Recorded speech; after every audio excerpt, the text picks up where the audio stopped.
Ahora, antes de ir con el maestro Ricardo Sevilla, revisando las noticias más importantes que nos envía nuestro jefe de información, Mario Toledo. Grábeme, don David.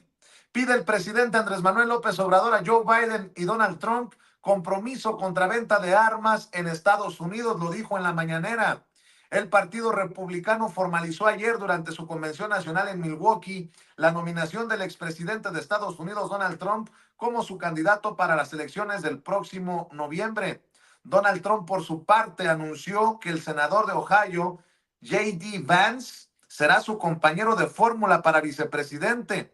Vance es un antiguo crítico que se convirtió en aliado y ahora es el primer millennial en unirse a una lista de un partido importante en un momento de profunda preocupación por la avanzada edad de los líderes políticos estadounidenses. El candidato presidencial republicano Donald Trump, le decía, eligió a este personaje y muchos se preguntan, ¿qué significa esto para México? Bueno, hay que recordar, hay que decirlo, que son defensores a ultranza del muro fronterizo y Vance desató polémica en su campaña por el Senado al difundir un anuncio preguntando, ¿es usted racista? ¿Odia a los mexicanos? Esto es lo que decía este pendejete que ve en pantalla en su campaña rumbo al Senado. Vance se quejaba de que a él y otros políticos simpatizantes de Trump los tachaban de eso, racistas y antimexicanos, por querer un muro en la frontera, pues desde aquí les mentamos su madre en español y en inglés si es necesario.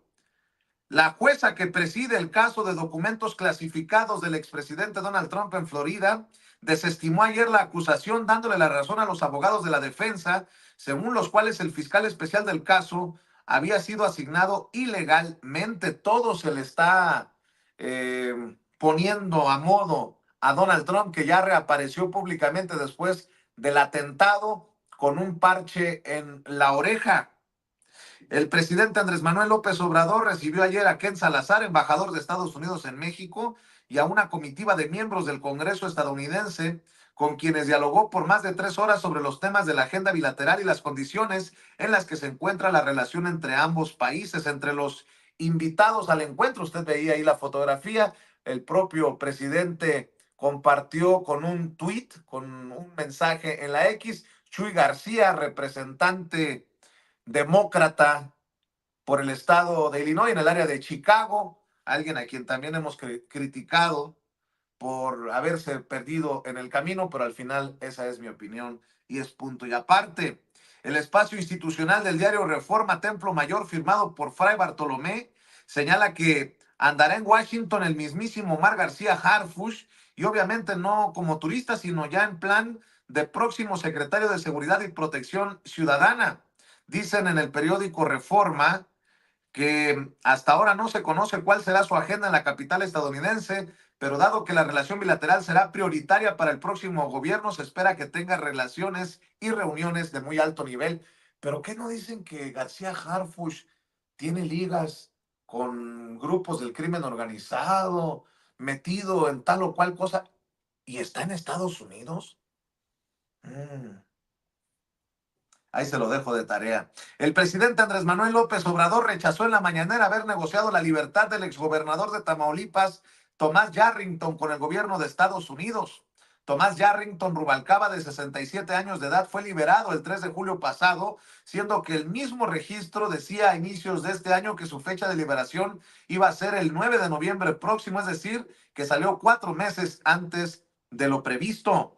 La edición mexicana del portal digital argentino La Política Online señala que en México se activaron todas las alarmas con la liberación de Osiel Cárdenas Guillén, uno de los fundadores del Cártel del Golfo, y de Tomás Yarrington, el exgobernador acusado y encarcelado por presuntamente haber estado coludido y haber recibido sobornos de ese mismo cártel que controló durante su gobernatura el territorio de Tamaulipas. La liberación de ambos personajes en medio de una peligrosa atomización de los grupos delincuenciales en Tamaulipas produjo una lectura alarmante entre los generales de la Secretaría de la Defensa Nacional que comanda Luis Crescencio Sandoval, dicen desde La Política Online. 8 cárteles quieren controlar la producción, distribución y venta de agroalimentos, alimentos.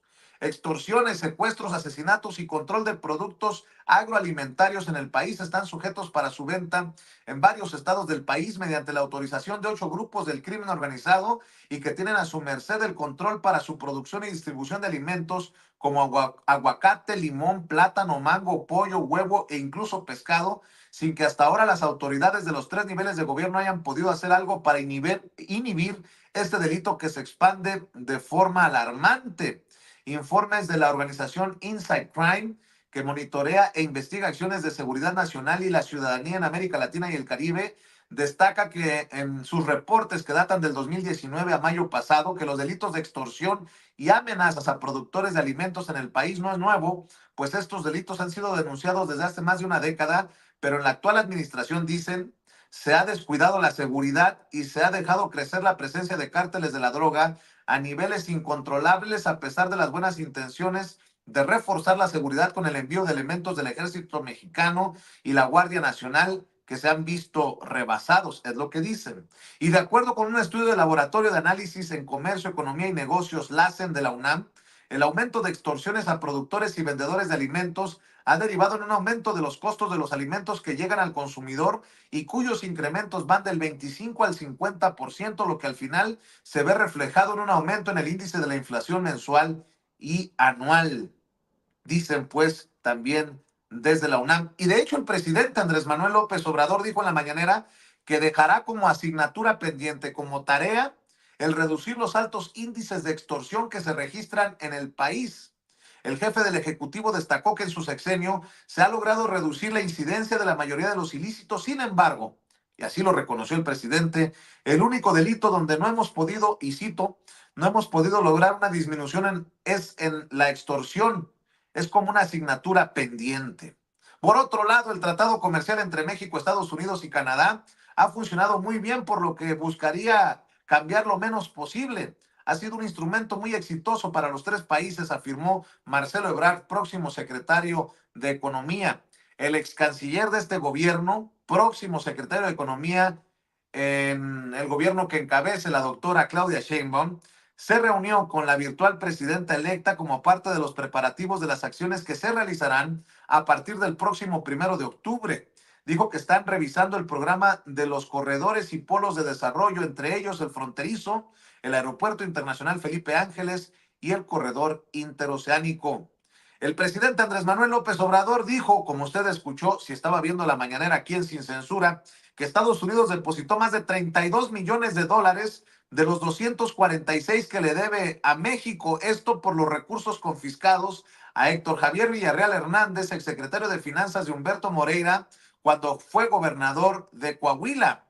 Cito, ya está en el instituto para devolverle al pueblo lo robado la cantidad de 579 millones de pesos, dijo el presidente. Este personaje es el que declaró en el juicio contra Genaro García Luna por los vínculos del ex superpolicía de Felipe Calderón y los nexos con personajes de medios de comunicación como el Universal. Pese a los llamados de ministros, magistrados y especialistas a evitar una reforma al Poder Judicial en fast track, la mayoría de Morena y sus aliados en la Cámara de Diputados alistan la ruta para discutir y votar el dictamen en comisión a finales de agosto, ya instalada la nueva legislatura, aprobarlo en el Pleno durante los primeros días de septiembre. El presidente de la Comisión de Puntos Constitucionales en San Lázaro, Juan Ramiro Robledo, aseguró a Milenio que el tema está sobradamente discutido desde hace más de un año. La ministra de la Suprema Corte de Justicia de la Nación, Lenia Batres Guadarrama, consideró como absurda la elección gradual de jueces en la iniciativa para restablecer al Poder Judicial de la Federación como parte del Plan C propuesto por el presidente Andrés Manuel López Obrador. Durante una asamblea informativa organizada por Morena, Lenia Batres aseguró que el escalonamiento en la reforma judicial no ayudaría en el voto popular, debido a que cada 3 años habría una inestabilidad en las áreas de los jueces, magistrados y ministros del Poder Judicial. Ante la iniciativa de reforma al Poder Judicial de la Federación, el ministro de la Suprema Corte de Justicia de la Nación, Luis María Aguilar Morales, dijo que la labor que hace no es un acto de valentía ni de confrontación.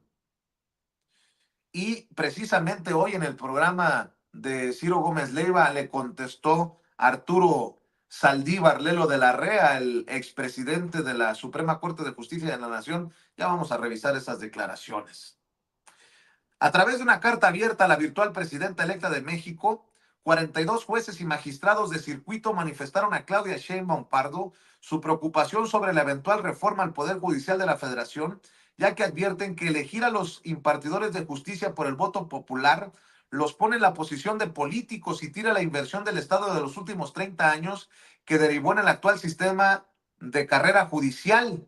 Dicen pues en esta carta que los juzgadores no son políticos. Eso deberían de explicarle, por ejemplo, a la señora Norma Piña, que invitó hasta Lito Moreno a cenar. Bueno, ahí se lo dejo de